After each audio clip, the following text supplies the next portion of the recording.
Good morning, good afternoon, or good night, and welcome to Command Power, the show in which we discuss all things Magic the Gathering with a focus on Commander. And today we have another episode in our Spoiler Spotlight series in which I talk about, well, spoilers and tell you what my thoughts are on them. But before that, just a quick reminder to click subscribe if you enjoy my videos. We're well on our way to 1 million subscribers and your support means everything to me. And today we're going to be talking about Ghired, Mirror of the Wilds. For 1 red, 1 green, and 1 white, it's a legendary creature, Human Shaman 3/3 with haste. Non-token creatures you control have tap, create a token that's a copy of target token you control that entered the battlefield this turn. Now holy moly, this is an incredibly powerful card and it seems to combo with a ham sandwich if it's real, which everything seems to indicate that it is. There's so much going on here and all of it is very good and it could be a very fun commander. Unfortunately though, the way it's worded means that it can be broken by a lot of stuff. So let's start out with what I think the fair case for this card is, because I think it's actually a really neat design. It's basically just wanting you to make tokens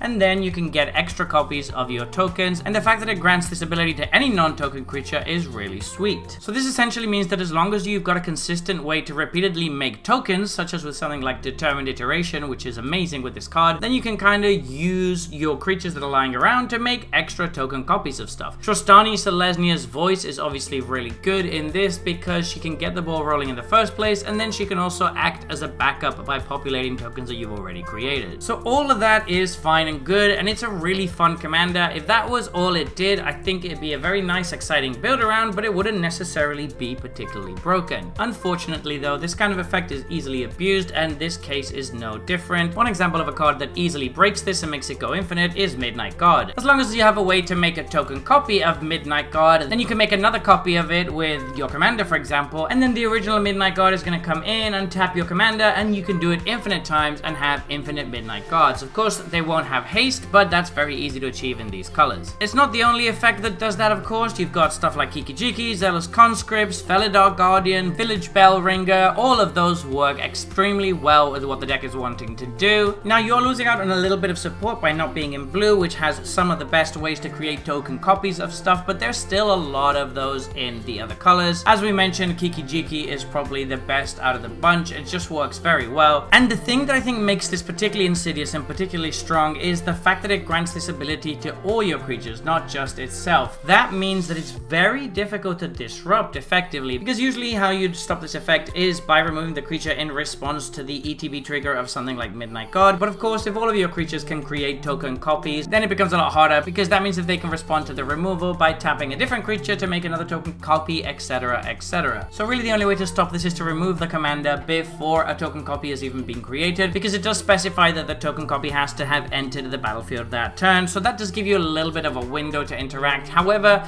a deck could be built with any number of protection spells in white, and it could be incredibly consistent to do this, because all you'd need is to fill up your deck with all of these cards that combo with it, and you'll eventually draw 1 or 2 of them, at which point you just need to stock up on protection spells, which you probably also have a lot of. So it just seems very good to have this ability on a commander in the command zone, because it means you're always going to have access to this, and the fact that it has haste means you don't even need to wait a turn either. That I kind of feel is one of the biggest problems with this card. Having haste just makes it so much more annoying, because if you have any way to repeatedly make tokens of stuff, then the haste is just going to make sure that you can just pay this and immediately attempt to go off. Of course, there is the small downside of having it in the command zone, which means that people do actually know that you have it and are probably going to be playing it more carefully because of that, but still, sometimes you just have to tap out, and against a deck like this, you're going to be massively punished for doing so. So yeah, I think it is a fun design on its own and in a vacuum, but unfortunately, it just combos with a ham sandwich, so I'm not sure how good this is going to be for the format if the spoiler ends up being real. I guess we'll have to wait and see, but it is a bit of a concerning card in my opinion. So there you have it. Those have been my thoughts on this new spoiler. What do you think about this card? Please let me know in the comment section below. I read all comments and respond to all of them too. And if you enjoyed this video, don't forget to click like or subscribe. It really helps the channel. And until next time, take care.